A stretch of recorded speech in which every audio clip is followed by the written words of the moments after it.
प्यारे बच्चों, कैसे हैं आप लोग। पिछली वीडियो में हमने महत्तम समापवर्तक निकालना सीखा था और उसकी दो विधियां सीखी थी।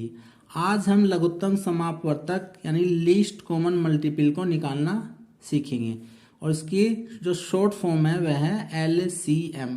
L का मतलब लीस्ट, C का मतलब कॉमन और M का मतलब मल्टीपल।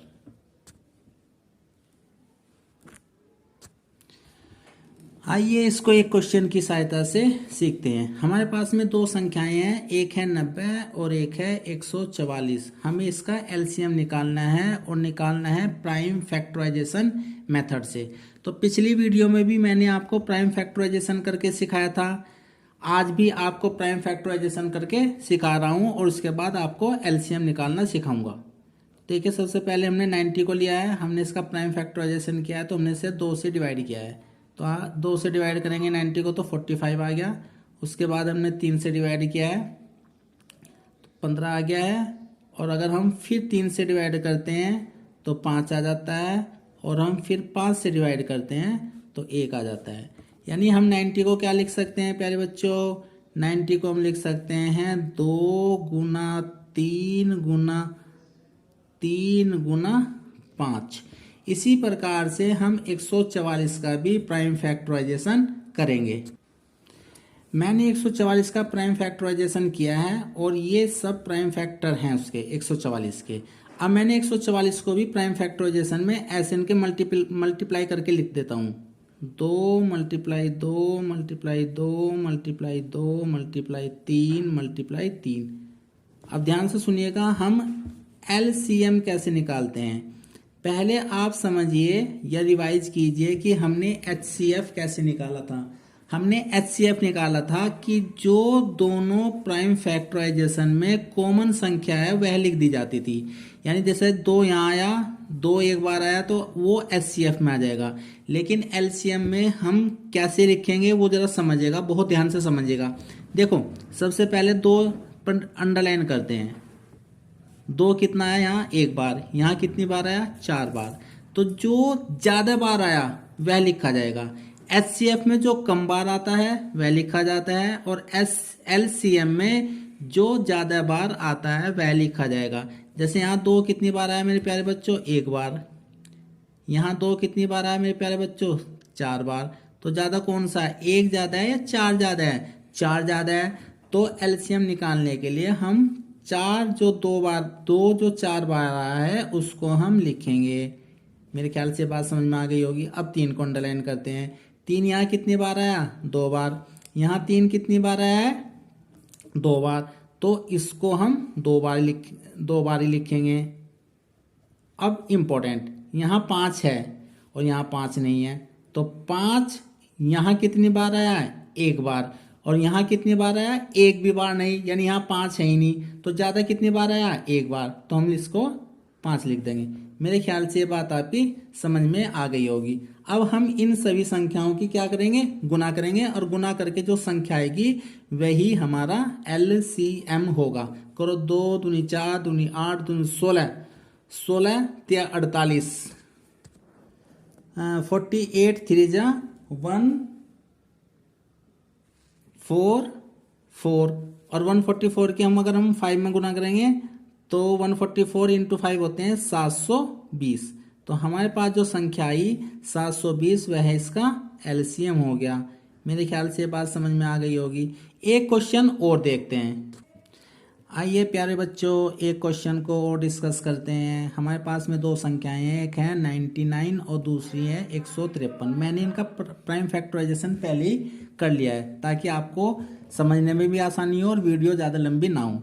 तो अगर हम 99 के प्राइम फैक्टराइजेशन करेंगे वह आएंगे 3 गुना 3 गुना 11 और 153 के अगर हम प्राइम फैक्टराइजेशन करेंगे वह आएगा 3 गुना 3 गुना 17। तो सबसे पहले हम निकालते हैं LCM। देखिए, मैंने बताया था जो संख्या ज़्यादा बार आती है वही लिखी जाती है। 3 कितनी बार आया, यहाँ पर 2 बार आया। यहाँ भी 3 कितनी बार आया, 2 बार आया। तो 2 बार हमने 3 लिख दिया।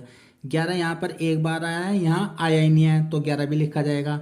17 यहाँ आया है, यहाँ नहीं आया है तो भी 17 लिखा जाएगा। और अगर हम इन चारों की गुना कर लेते हैं तो हमारे पास में संख्या आ जाती है 1683।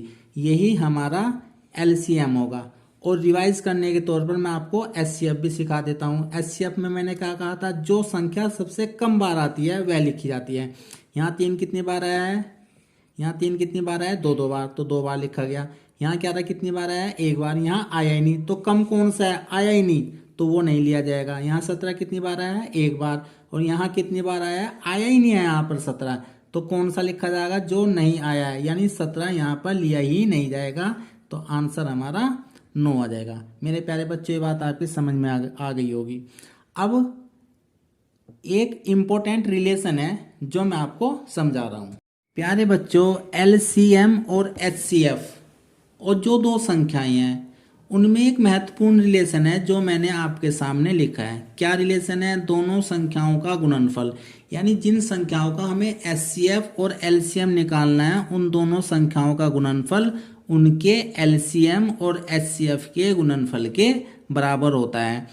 इस रिलेशन पर बोर्ड में साथ के साथ कंपटीशन में भी क्वेश्चंस पूछे जाते हैं, और जब हम पढ़ते थे तब भी इस पर बहुत इंपॉर्टेंट क्वेश्चंस पूछे जाते थे। आइए इस पर एक क्वेश्चन करते हैं। हमारे पास में दो संख्याएं हैं, एक है 96 और एक है 404।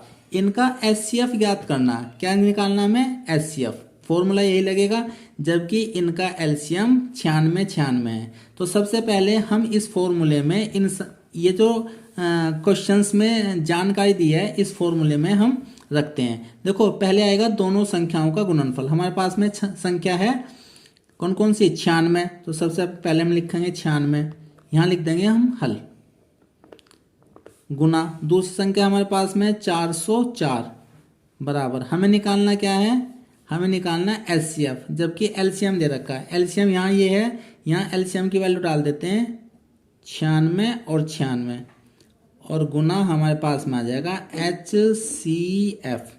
हमें किसकी वैल्यू निकालनी है, एचसीएफ की। एचसीएफ के साथ में ये जो 96 ये गुना में आ रहा है, जब हम इसको बराबर से इधर ले जाएंगे तो आप लोगों को हम लोगों ने पहले ही बताया है कि गुना की जो भी संख्या होगी वह भाग में चली जाएगी।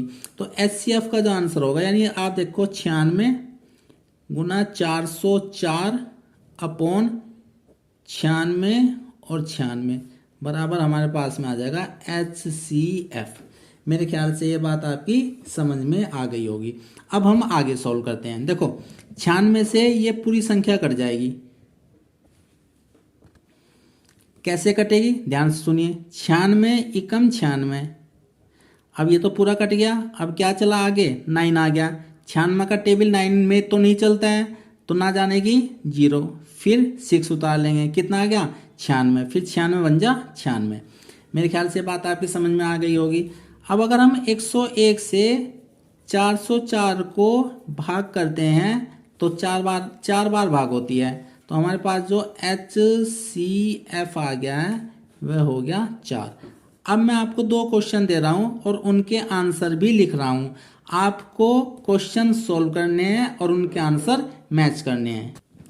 अब मैंने आपको आपकी प्रैक्टिस के लिए 2 क्वेश्चन लिखे हैं। एक क्वेश्चन ये है, इस क्वेश्चन में एक संख्या ये है, दूसरी संख्या है, तो इसका हमें एलसीएम और एचसीएफ ज्ञात करना है। दूसरा क्वेश्चन उस ऊपर वाले रिलेशन पर है, 2 संख्याओं का एचसीएफ दिया है और एलसीएम दिया है, उनमें से एक संख्या दी गई है तो दूसरी संख्या आपको ज्ञात करनी है। दोनों क्वेश्चंस के आंसर साथ में दिए गए हैं, आपको क्वेश्चंस को प्रैक्टिस करनी है और उसके बाद अपने आंसर को मैच कर लेना है। प्यारे बच्चों, कभी कभी एग्जाम में क्वेश्चन को लिखने का तरीका भी बदल दिया जाता है। जैसे इस क्वेश्चन को देखिए, इस क्वेश्चन में मैंने लैंग्वेज के आधार पर क्वेश्चन बनाया है, लेकिन अगर हम इस क्वेश्चन की बात करें तो इसमें देखो क्या लिखा है, एचसीएफ 306 और 557 बराबर 9, ये तो दिया है, तो हमें निकालना है एलसीएम 306 और 657 का एलसीएम ज्ञात करना है। तो लिखने का केवल तरीका बदला है, क्वेश्चन करने का तरीका नहीं बदला है। जब आप इसका क्वेश्चन का सॉल्यूशन करेंगे तो करेंगे इसी पैटर्न से। समझिए कैसे, एचसीएफ दे रखा है 9 और ये दे रखी है हमें पहली संख्या और दूसरी संख्या, यानी पहली संख्या 306 हो जाएगी, दूसरी संख्या 657 हो जाएगी। एचसीएफ कितना हो जाएगा, 9 हो जाएगा, और आपको एलसीएम निकालना है, निकलेगा ऊपर वाले फॉर्मूले से ही। ये क्वेश्चन यूपी बोर्ड 22 में पूछा गया है। इसका आंसर आएगा 22, 33, 8। समझ में आ गया प्यारे बच्चों? इन तीनों क्वेश्चंस को सोल्व कीजिएगा और अपने आंसर मैच कर लीजिएगा। Thank you for watching.